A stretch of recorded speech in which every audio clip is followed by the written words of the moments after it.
Então, uma boa noite a todos nós que estamos aqui presentes e também aqueles que nos assistem pela TV Seara do Mestre. Que todos possamos estar envolvidos em paz e principalmente sentindo essas vibrações de amor que nos envolvem nesse momento. Como o Roberto falou, a exposição de hoje, a reflexão, o tema dela é a força de vontade. E todos nós sabemos que esse tema ele está bem alto já há algum tempo. Há muitas, não só empresas, mas consultorias, pessoas treinadas em áreas do departamento pessoal, principalmente na questão da autoajuda, vem trabalhando muito este tema.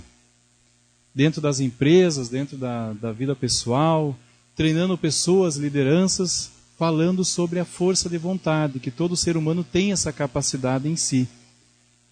E a gente analisando esse ponto, na visão espírita, ele amplia muito mais do que nós podemos imaginar. É bem interessante essa questão. Nós vamos avaliar alguns conceitos. Primeiro conceito pela ciência, também contido nos dicionários, é que vontade é uma faculdade, uma força no caso, ou potência do querer ou manifestar desejo do ser humano. Poder de determinar-se, decidir-se, obedecendo a motivos e razões com firmeza de decisão, constância na execução e determinação segura de realizar certa ação. Vocês notaram pontos bem positivos. Querer, correr atrás, fazer. Bem isso mais ou menos que é o sentido que é dado pelo dicionário referente à vontade. E a gente trazendo para a questão espírita, Kardec coloca no Livro dos Médiuns, na questão 131, ali no capítulo 8, que a vontade ela é o atributo do espírito. E Leon Denis, no livro O Problema do Ser, do Destino e da Dor, ele complementa esse pensamento de Kardec, colocando que a vontade é a faculdade soberana da alma, a força espiritual por excelência. E pode mesmo dizer-se que é a essência da sua personalidade. Na questão falando Leon Denis do espírito. Então a vontade é como uma força soberana, uma força espiritual. E aí ampliando mais isso ainda para poder fechar esse pensamento, Joana de Anjos vem contribuindo muito nas suas obras, da série psicológica da Joana, mas principalmente no livro Triunfo Pessoal, ela vem fechando o pensamento ali. E é bem interessante, eu vou ler alguns trechos, a gente vai comentar sobre eles um pouquinho, para que não se perca nada. E ela continua dizendo ali, no caso, que o ser pensante, nós, no caso o ser humano, o espírito, né, ele é composto por 3 atributos, ele contém. Um seria o pensamento e inteligência, os dois estão juntos, mais o sentimento e mais a vontade. Quer dizer o que então? Que nós somos a inteligência, né, juntamente com o pensamento, o sentimento e acima a vontade. São as nossas forças, nossos atributos. E aí, diz ela que são essências do espírito, permanecem sempre com ele como sendo como que uma propriedade sua. Esses 3 atributos. E aí, começando na questão do pensamento, para a gente conseguir também chegar à vontade, diz a Joana de Anjos que o pensamento ele é um arquipélago de recursos infinitos, onde o espírito possui, e que os complexos mecanismos neurais transformam em ideias através das hipnases defluentes dos impulsos que lhes permitem a intercomunicação. Traduzindo então, para uma explicação mais tarde dela também, o espírito é quem pensa. O espírito pensa. O espírito pensa e o cérebro como que decodifica, entende aquilo e faz com que seja possível ser expressada essa ideia, transformando então aquele pensamento do espírito em ideia. Você olha muitas vezes um objeto, alguma coisa, e no momento você consegue já, como que, não conseguindo explicar, mas já entende o que você vai fazer com aquilo, como que você vai fazer, você já consegue já ver aquilo pronto. E aí, automaticamente, em alguns segundos, teu cérebro vai decodificando aquilo que o espírito pensou até por essas transmissões, por esses mecanismos neurais que ela nos coloca aqui, transformando então em algo que pode ser expressado, seja pela palavra, pela ideia mais concreta então, nesse sentido que ela vem nos esclarecendo sobre isso. Também continua dizendo que o pensamento disciplinado pela vontade, e aí a gente vai ver sempre na questão do sentimento também a vontade sempre acima mesmo do pensamento. Então o pensamento disciplinado pela vontade, ele conduz os sentimentos aos níveis mais formosos de inteligência, que se enriquece de requisitos capazes de felicitar e tornar harmônica as criaturas. Então a gente vai ver em alguns pontos ela colocando sempre o pensamento acima. A vontade acima do pensamento e dos sentimentos. E aí na questão dos sentimentos, Joana de Ângeles também nos coloca ali, que quando se encontram sob o comando da vontade dignificada, educada no caso, constituem instrumentos valiosos para equipar o indivíduo e conduzi-lo aos fins que persegue. E aí é bem interessante esse ponto que ela coloca, que são os sentimentos que dulcificam ou tornam a existência amarga, dependendo dos direcionamentos que lhes são aplicados. Vejam bem, são os sentimentos que tornam a nossa vida ou doce ou amarga, de acordo com o que a gente alimenta, o que a gente carrega dentro de nós, esses sentimentos. Muitas vezes a gente conhece pessoas assim, muitas vezes somos pessoas assim, tem tudo para ser feliz, tem tudo para agradecer a Deus, tem tudo para viver em harmonia com o sentimento de gratidão, mas nunca está contente.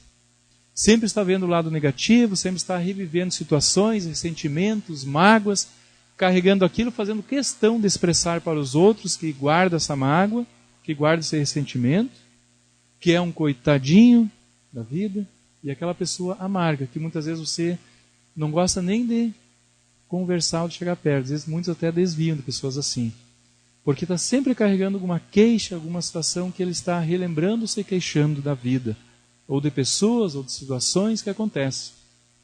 E ela coloca que é justamente pessoas assim, elas tomam a decisão, pela sua vontade, de serem pessoas amargas. E acabam alimentando isso dentro delas. E aí ela completa esse pensamento dizendo que pode-se medir o grau de adiantamento do espírito, o grau moral de seu adiantamento, pelos sentimentos de que se faz portador e que expressa no dia a dia. Então vejam bem, que interessante. Tomara que nós não estejamos nos encaixando nessas situações, né? De pessoas queixosas que passam a se queixar da vida. E aí, fechando então a questão com o pensamento referente à vontade, diz Joana de Ângeles, que é o motor que impulsiona os sentimentos e as aspirações, os pensamentos humanos, para a conquista do infinito, sendo sempre maior quanto mais exercitada. Então, é um motor, é algo que comanda, que impulsiona, que empurra os outros e que ajuda na questão da evolução humana. E aí a gente vai ver muito essa relação da questão do pensamento, inteligência, do sentimento, da vontade, em relação ao crescimento do ser imortal, do espírito, que todos somos. E se nós analisarmos esses três atributos do espírito, então, os três atributos que Joana de Ângeles nos diz, qual seria o mais importante? Será que seria o pensamento? Será que seria o sentimento? Ou a vontade? Qual será que é verdadeiramente nosso? Vamos dizer assim, que todos são, mas assim verdadeiramente, aquilo que a gente domina mesmo. Não precisa pensar. E a gente vai entender depois por quê. Por que desse tema, por que a vontade é tão importante para nós, por que é tão trabalhada hoje no dia a dia, essa questão da vontade. E a gente vai entender. Trazendo para essa visão da doutrina espírita, nós vamos ver que o pensamento, ele pode ser nosso, e sempre o é, muitas vezes, né? Mas também pode ser sugerido. Todos que estudamos a doutrina espírita, nós sabemos que lá na questão 459 do Livro dos Espíritos diz que os espíritos podem influenciar, nos sugerindo pensamentos, ideias, e que muitas vezes, na questão 460, Kardec pergunta, mas então, se há essa possibilidade, se muitas vezes são eles que nos dirigem pelas ideias, sugestões e pensamentos, como saber quando o pensamento é meu? É bem interessante. Então, o que isso nos dá a ideia? De que em alguns casos, realmente, Nós espíritos, estamos pensando. Mas muitas vezes também estamos recebendo intuições, inspirações, né? Estamos recebendo, de alguma forma, sugestões. Então, essa questão do pensamento, ela fica aqui estacionada nesse sentido. O sentimento, nessa questão, vai depender muito daquilo que a gente carrega dentro de nós como sentimento da própria evolução, do estágio evolutivo que nós estamos. Como a gente vinha falando antes, muitas vezes a gente carrega essas emoções, à medida que a gente vai trabalhando elas, nós vamos mudando essa questão do sentimento, essa visão que a gente tem, desse sentir. Em alguns casos não conseguimos dominar o sentimento, porque nisso há muitos fatores que contribuem para isso. Não só a questão das afinidades, a sintonia, há a questão também de muitas recordações, muitas situações que estão lá no nosso inconsciente de existências passadas, de vidas, onde a gente vai reencontrar situações da vida, pessoas, e vão despertar muitas vezes sentimentos em nós. E em alguns casos a gente não vai conseguir, de algum sentido assim, domar, no sentido de dizer, não quero sentir, você vai sentir, você vai tentar educar, mas você não vai conseguir mudar, você está sentindo aquilo. E isso é possível, acontece. Então a gente não domina plenamente esse sentido também. Mas a vontade é o contrário. A vontade é a única, talvez, das três que realmente ela é nossa. Nós mandamos e nós damos a ordem. Porque a vontade ela é a essência do livre-arbítrio. É o ponto de decisão nossa. Você pode ter recebido até um pensamento sugerido, você pode ter recebido aquela sugestão, você pode estar debatendo consigo mesmo com aquele pensamento que lhe foi sugerido, o teu pensamento, o outro, com aquela emoção, com aquele sentimento, mas o poder de decisão é da tua vontade. Em decidir para o lado esquerdo, para o lado direito, para sim, para não, para fazer, para alimentar aquele pensamento, aquele desejo, aquele sentimento, ou educá-lo, pôr rédeas nele. E aí que é bem interessante essa questão. A vontade é nossa. Por isso que nós somos responsáveis pelos nossos atos.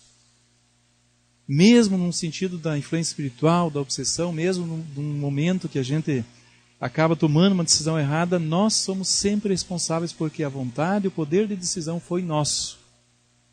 Nós podemos talvez receber a sugestão, aquela influência, mas nós decidimos. Então isso nós temos que entender. Nesse sentido falando. E por isso que há séria necessidade da gente também trabalhar essa vontade, de educá-la, de potencializar ela e principalmente estudá-la. Em que sentido a gente pode melhorar. E aí entra a questão da vontade inteligente, que é bem interessante também. E aí já um outro autor, no outro livro, Jazão de Camargo, Educação dos Sentimentos, um livro maravilhoso também para aqueles que querem buscar o autoconhecimento, principalmente essa questão do educar os sentimentos, de criar uma nova postura frente à vida, frente às situações, no sentido de crescimento, de se tornar melhor. É um livro muito bom também. E o Jazão de Camargo nos diz ali que quando a vontade for insuficiente para combater as situações danosas para a pessoa, em muitos casos isso acontece, a pessoa tem vontade de superar uma situação, e ele dá o exemplo, no caso aqui, de vencer um vício, por exemplo. A pessoa tem aquela vontade, ela sente a necessidade, ela já despertou que aquilo está fazendo mal para ela, para a sua família, está lhe atrasando, está causando mal para o corpo em si, enfim, não está fazendo bem. E ela quer melhorar, ela quer sair daquela situação. Mas a sua vontade não é superior ainda àquele vício. Então ele nos coloca ali, se a pessoa desejar extirpar, no caso, esse cancro que já se encontra enrustido em suas células físicas e espirituais, porque muitas vezes situações nós trazemos já de longas datas, de muitas existências, não só que a gente adquiriu esse vício, o hábito nessa existência, muitas vezes a gente já traz essa situação vivida, já impregnada em nós. E aí vem ele comentando que teremos então a vontade, terá que pedir auxílio às outras funções psíquicas para tentar solucionar os agravames internos.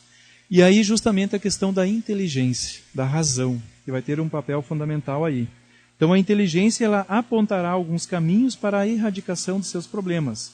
como dirigir a sua mente para outros valores melhores que darão prazer maior ou uma sensação superior àquela de satisfação que até então buscada. Como no caso a consciência tranquila, como o sentimento de superação, de vitória, quando consegue dizer não para aquela tendência que a pessoa tem. Então ele conseguiu naquele dia superar aquilo através da força de vontade. O seu cérebro, a sua inteligência conseguiu conduzir o seu pensamento também, tudo ajudando para que ele conseguisse dizer não naquele momento. E isso dá uma sensação, uma vontade de continuar, porque a pessoa se supera. Assim também como quando ela cai, através da força de vontade, ela consegue novamente se levantar e retomar a caminhada. Então assim a inteligência ela vai apontando para a direção da dignidade humana, dos sentimentos superiores. E a inteligência, aliada à vontade, encontrarão soluções para as diversas situações da vida. E aí eu sempre gosto de trazer alguma experiência, alguma história nesse sentido, para que a gente possa tentar racionalizar de alguma forma e levar essa mensagem. Eu busquei algumas histórias vividas por pessoas que enfrentaram, de alguma forma, que viveram essa questão da vontade, a vontade de viver, de lutar. E eu vou contar novamente uma que, algum tempo atrás, eu relatei em uma exposição aqui também, que foi a do Viktor Frankl, que eu acho que não tem história melhor para encaixar em relação à questão da vontade, da força de vontade do que a dele. Viktor Frankl viveu a época da Segunda Guerra Mundial e em 1943 ele, juntamente com a sua família, foram todos presos pelas forças nazistas e enviados, ele era de Viena, e foram enviados ao campo de concentração de Auschwitz, na Polônia. Então ele havia recém-casado, poucos meses, não tinha feito ainda 6 meses de seu casamento. Imagine só, estava ainda, vamos assim dizer, em lua de mel. Era um psicólogo, trabalhava em sua cidade, em prol da população, era alguém muito bem visto nessa questão da sua profissão, trabalhava com muito amor, com carinho. Foi preso ele, a sua esposa, seu irmão e os seus pais, e enviados ao campo de concentração. Chegando lá, ele viu que tudo seria muito diferente, que a sua vida mudaria completamente, não era apenas uma prisão. Ao olhar pela uma pequena, minúscula janelinha do vagão de trem, de cargas, onde eles levavam animais ali, na verdade, porque eram vagões que foram tirados desse transporte de animais para transportar pessoas dentro, e todas iam ali entulhadas dentro daqueles vagões. E ele se esforça e olha por cima quando o trem estava parando e vê, atrás de arames farpados, de telas muito reforçadas, seres humanos que ele relatou, no caso assim, descrevendo que pareciam trapos humanos, porque eram esqueletos e vestidos com pele, e roupas esfarrapadas, olhares tristes de quem já não tinha mais a vida, de quem não tinha mais felicidade, não tinha mais alegria, nada. E ali ele olhou aqueles olhos, algumas crianças, pessoas ali parando, olhando, triste. E aí eles desembarcam, são todos separados, sua esposa vai para um outro lado, ele juntamente com seu pai e o irmão vão para o outro lado, para outro departamento lá, e aí eles são colocados numa fila, aquela famosa fila, que a gente sabe que uns iam para a esquerda, outros para a direita. Eles já haviam ouvido falar nessa fila, mas ele não se deu por conta que era esse momento. E ali ele entra. E aí, estavam indo eles lá, chegou o momento dele, e o oficial nazista colocou a mão no ombro dele, olhou para ele e disse para a direita. E ele foi. Alguns foram para a esquerda, como o caso do pai dele, e tantos outros estavam indo para a esquerda. Mais tarde, ele, conduzido pelos oficiais ao pavilhão onde eles dormiam, ele fica curioso e pergunta a um outro prisioneiro que lá estava, onde haviam ido aqueles que iam para o lado esquerdo? Qual o pavilhão? Ele tentava olhar pelas vidraças aonde estava o pavilhão que os outros haviam ido. E aquele prisioneiro, ironicamente falando, até talvez pelo seu sofrimento, ele diz para ele, olhe lá, está vendo aquela coluna de fumaça? Lá vão eles para o céu da Polônia. Eram aqueles que eram levados às salas, às câmeras de gases, aonde ali eles eram envenenados e depois eram queimados, no caso, né? Então, uma história muito triste. E ele vendo que seria muito difícil aquele momento. Como psicólogo, ele decidiu tomar uma postura diferente. Decidiu, naquele momento que ele entrou ali, que ele viu que tudo seria muito difícil, ele decidiu viver. Ele tomou essa decisão. Eu vou sair daqui vivo, vou viver. E ele elegeu um plano, uma meta para ele. Que era não só viver, se manter vivo, mas também tentar entender o que se passava na mente dos outros e tentar de alguma forma ajudar também os outros. Então ele colocou aquilo ali até para a própria mente dele se manter alerta e atenta a tudo. E no decorrer dos dias, ele conta que eles dormiam à noite, neve, muito frio, dormiam num tablado de madeira de 2 metros por 2,5. Simplesmente um tablado de madeira. Não havia colchão, não havia coberta, não havia nada. E 9 pessoas dormiam num tabladinho de madeira. 2 metros é praticamente 2 passos por 2. Imagine, 9 pessoas. Não havia travesseiro, não havia nada. Alguns escoravam a cabeça à noite ao dormir com os braços, alguns colocavam a botina, mas era assim. Muitos não dormiam e era muito difícil. Acordavam às 5 da manhã e aí recebiam a única refeição do dia às 5 da manhã. Uma sopa de ervilha e 300 gramas de pão. Conta ele que os que tinham mais sorte, que chegavam no final para servir a sopa de ervilha, conseguiam pegar algumas ervilhas, porque geralmente era só um caldo. E esses 300 gramas de pão. Ele guardava uma felicidade para ele diz, uma alegria para ele durante o dia. Metade do pão ele guardava, para que durante o dia ele tivesse um momento de prazer, fosse comer um pedacinho de pão, matar a fome. E aí assim ele se mantinha. Saíam dali e iam para o campo de trabalho forçado. Caminhavam 6 quilômetros na neve. Depois de um ano, seus calçados já furados, parecendo a ponta dos dedos, embaixo furado, mas eles caminhavam na neve, montando estradas de ferro para os trens. E aí, geralmente, ao ir ainda iam bem, mas na volta vinham muito fracos já. Muitos não conseguiam terminar, caíam ali mesmo, iam ficando pelo caminho.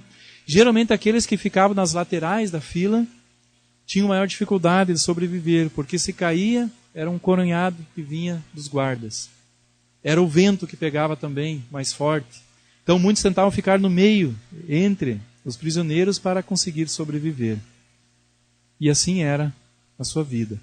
E o mais interessante que ele relata, nesse sentido, que aqueles que conseguiam se manter vivos durante mais tempo, e que conseguiram sair dali vivos ao final da guerra, não eram aqueles que tinham um porte físico mais favorecido, aqueles mais fortes, mais robustos, mas justamente aqueles que tinham a sua mente focada em um objetivo, que era a força de vontade deles que fazia eles vencer. Porque não importava qual era o porte físico, a situação daquela pessoa, se ela não tinha uma mente, no momento, algo, um objetivo, um foco, a força de vontade de sair dali, ela se entregava. Acabava adoecendo, morrendo, ou mesmo literalmente se suicidava. Conta ele que ao chegar perto sempre do final do ano, era uma época muito triste, porque muitos tentavam, sempre alimentavam a esperança de ir para o Natal, o Ano Novo, serem dali libertos. E aí chegava aquele momento, eles queriam rever a família, e nada acontecia, a guerra continuava. Então eles se entregavam ao desânimo e acabavam morrendo. E ele havia elegido então essa meta de sair dali vivo, poder ajudar, de entender, mas principalmente de poder rever os seus familiares. Passado alguns anos, ele é convocado para trabalhar nas enfermarias, cuidando inclusive de soldados também, nazistas, feridos nas batalhas, e também de outros prisioneiros que eram úteis ao trabalho ali no campo de concentração, que eram peças fundamentais, que todos trabalhavam, então eles tinham o direito de serem cuidados, não eram descartados. E ele ali começou então a trabalhar como sendo médico, e certo dia ele teve uma oportunidade de fugir. Eles carregavam, ele e um outro médico, como eram as noites muito frias, então alguém falecia, e eles pegavam aquele prisioneiro que havia falecido e levavam às valas, porque ele relata que era muito triste.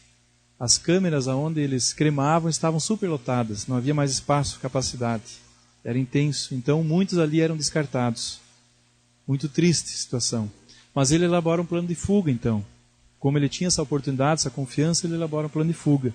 E naquela noite, ele passa prisioneiro, doente por doente, ali se despedir, não dizendo que estava indo, mas vendo como que estavam. E um deles ali que estava, ele havia feito uma amizade muito grande com ele, percebe pelo olhar, pelo modo como ele agia, que ele iria fugir. E ele diz: Victor, você vai fugir hoje, vai nos abandonar. O que será de nós sem você a nos cuidar aqui? Ele disse: não vou, vai sim, eu estou vendo no teu olhar. Teu olhar é um olhar de despedida. O que será de nós? E ele para e reflete e pensa: o que a vida quer de mim? O que a vida quer me dizer com isso? Eu não vou conseguir fugir. Não vou conseguir deixar-lhes aqui. E decide então não ir. Abandona o plano e fica. Dias depois, esse seu amigo que estava doente morre também. E ele continua ali trabalhando. Algum tempo depois, alguns meses, surge a oportunidade de serem libertos.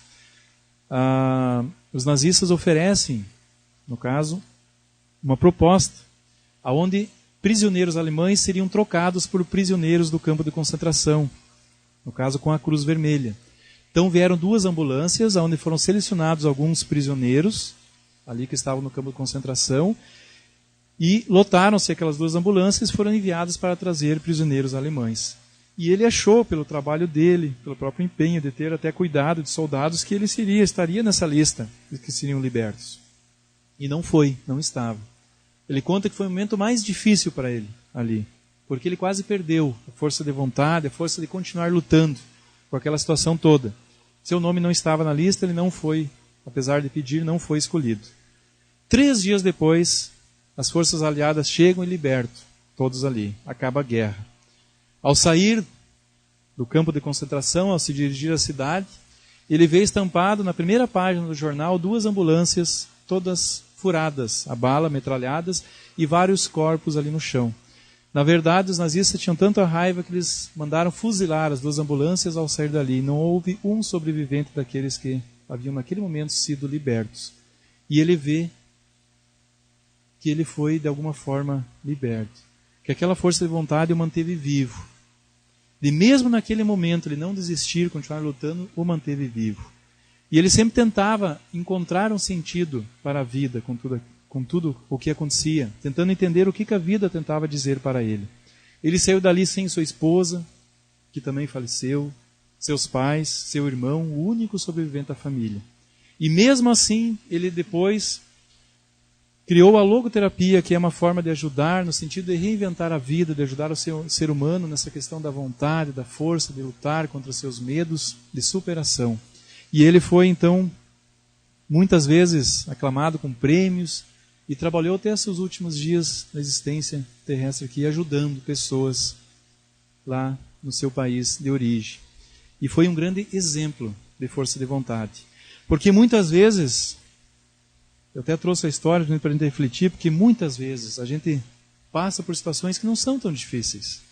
Que basta um pouquinho de vontade, basta um pouquinho de otimismo, um pouquinho da gente tentar ver o lado bom da vida, de tentar entender que muitas situações que vêm, que surgem, são aprendizados para nós, são lições que a vida está querendo nos dar. E que não importa qual a situação, a gente tem que ter equilíbrio nesses momentos. E ele justamente focou a sua vontade em equilibrar o pensamento, a inteligência, se manter vivo, de tentar de alguma forma ajudar, cultivando aquele sentimento humanitário de ajuda fraternal ao seu próximo que estava ali. Porque mesmo que a situação dele era muito difícil, havia outros em situação bem piores. E no livro Dias Felizes, que o Roberto também comentou no início, que é o tema central do mês, ali no capítulo 26, sobre o tema do capítulo Esforço Próprio, o Espírito Honório vem dizendo bem claramente que a aquisição da capacidade de focar as próprias energias nas virtudes da alma é trabalho que se conquista mediante intensas tentativas. Não é de uma hora para outra que a gente vai conseguir educar a nossa vontade e principalmente educar essa vontade para ir educar os nossos sentimentos, mas que precisa esforço. Nós vivemos, a gente sabe aqui no Grupo Espírito Seara do Mestre, um momento muito importante, principalmente aqueles que estudam nos grupos de estudo, que é esse projeto Educando Sentimentos. A gente sabe que muitas vezes são tarefas semanais, as primeiras a gente via muita gente motivada, hoje a gente vê muitos assim que estão recebendo as tarefas, já talvez não estão mais muito motivados, mas gente, é uma tarefa diária, tem que ser constante, educar os sentimentos. O da semana passada, muito interessante, agradecer a Deus pela vida. Quantas vezes a gente passa dias sem fazer uma prece, sem agradecer a Deus, reclamando. Reclama do carro, né, que queria ter um carro melhor. Experimenta deixar teu carro uma semana parado numa oficina ou em casa e vai fazer a pé todas as coisas que você faz, para ver a falta que ele vai fazer, não importa o ano que for. Vai fazer falta, gente. Nossas pernas. Muita gente queria já poder se movimentar mais rápido, tá com a idade já começa a ficar meio durinha as pernas, mas agradece a Deus que ainda consegue caminhar. Temos as mãos, temos o nosso olhar, nossos ouvidos. Muitas vezes a gente só agradece as coisas quando realmente a gente vê que quase as perdeu. A gente precisa todo dia agradecer a família que a gente tem. Essa semana agora, o projeto vem inspirando a todos a despertar aquele anjo que dorme dentro de si, fazer uma boa ação todos os dias. Não fechar os olhos para as situações que surgem. Toda hora a gente está tendo oportunidade. Seja num ombro amigo, de escutar alguém, de estender a mão, de ajudar. Prestar um pouquinho de atenção no ser humano, no colega de trabalho, no familiar, no vizinho, naquela pessoa que convive conosco. Mesmo o estranho que muitas vezes nós passamos. A gente pode ser útil a todo momento e ajudar. Não é só as grandes ações, né, desses grandes missionários do bem que ajudavam. A gente pode fazer todo dia uma pequena ação, pode significar muito para aquela pessoa que a gente está ajudando. E a gente precisa então ter essa disposição, essa motivação todos os dias. E o Espírito Honório continua dizendo que o progresso realizado em qualquer âmbito no âmago do ser é resultado de esforço, trabalho e dedicação. E aí Kardec, na questão 909 do Livro dos Espíritos, ele pergunta: o homem poderia vencer suas más inclinações, suas más tendências, mediante seus próprios esforços? Aquelas más tendências que a gente traz entre nós ainda. Pode o homem vencer? E os Espíritos respondem sim. E às vezes com pouco esforço. O que lhes falta é vontade. Ah, quão poucos são os que se esforçam entre vós, dizem os Espíritos superiores. E a gente sabe que aquela caminhada, aqueles espíritos que deixaram aí a sua marca no mundo, Madre Teresa de Calcutá, Chico Xavier, tantos espíritos, tantas pessoas nobres que viveram, que ajudaram, que deixaram a marca na história, decidiram em algum momento fazer o bem. E a gente sabe que tomaram essa resolução e realmente se empenharam em fazer isso todos os dias. Então ninguém educará o sentimento se não tiver vontade de fazê-lo. Diz Jazão de Camargo no livro do Educação dos Sentimentos. Ninguém vai conseguir educar os sentimentos se não tiver vontade. A gente precisa. Só que para isso a gente tem que entender o porquê que nós estamos aqui, qual o sentido da vida. Vocês já pararam, já conseguiram responder isso para vocês? Qual o sentido da vida, por que nós estamos aqui? Isso é muito importante. Quando a gente entender isso, a gente vai correr, fazer o possível para a gente conseguir educar os sentimentos. A gente vai passar a entender a importância dessa questão dos nossos sentimentos. O uso da vontade é de capital importância no processo de transformação humana. Não existe nenhum projeto de felicidade que exclua a vontade. Todos queremos ser felizes, mas muitos não entendem. Para buscar a felicidade, a gente precisa se esforçar. Ela não cai do céu. Muitos ficam sonhando em acertar na Mega Sena. Vão ser felizes. Quantos que acertam e a vida vira uma desgraça? Quantos que não estão preparados? Quantos de nós que têm o suficiente para ser feliz e não é? Está lá no Livro dos Espíritos também. Questão 922 diz: o que é a felicidade? Consciência tranquila, posse do necessário e fé no futuro. Mas a nossa ambição muitas vezes não deixa a gente querer só isso. E aí a gente passa sendo infeliz. Se a gente entendesse o quanto é importante a gente educar os sentimentos, nesse sentido, buscar esse crescimento dentro de nós como ser humano, como espírito, quantos de nós não nos colocaríamos em situações difíceis na vida? No livro Pensamento e Vida também, finalizando agora, Emmanuel diz que a mente humana possui vários setores, dos desejos, inteligência, memória, imaginação e etc. Mas que acima de todos eles está o gabinete da vontade, comandando tudo. E aí, finalizando então, como então desenvolver a força de vontade? Como potencializar ela em nós? Jazão de Camargo coloca uma fórmula ali bem interessante. Primeiro a gente tem que ter um foco, um objetivo.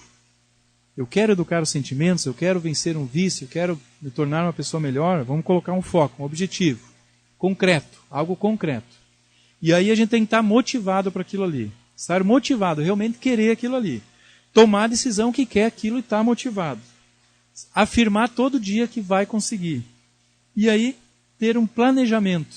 Uma forma, usando a inteligência. Planejamento. O que vai fazer? Como que vai ser o teu dia a dia a partir dessa decisão? E aí tomar a atitude de fazer. Muitas vezes nós vamos ter que elaborar um plano de ação bem certinho. Porque quando a gente começa a querer mudança dentro de nós, na própria família, na própria situação da vida, surgirão crises. Porque toda situação que sai de um comodismo, ela gera crises. Você vai ter que ter persistência, vai ter que ter disciplina. Vai ter que muitas vezes fazer um inventário dos teus sentimentos para justamente descobrir quais são os sentimentos que você vai ter que trabalhar nessa conquista, nessa educação deles.